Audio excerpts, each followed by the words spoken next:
ఆగు అంటుంది. ఆగు ఒక నిమిషం. మమ్మ ఓకేనా నువ్వు? కొంచెం పక్క జరుగుమ్మా. ఏం రాస్తున్నావు చెప్పు ఇప్పుడు నువ్వు. Okay come on.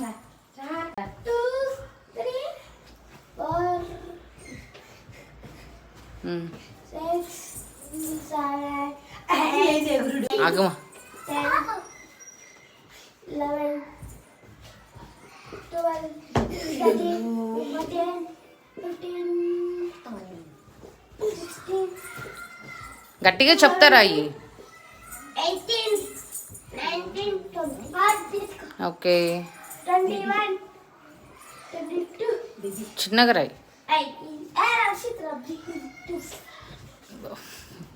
రఫ్ చేయడానికి ఇంకొకరు. ఓకే చెప్పు అవి. చాలు. Okay over.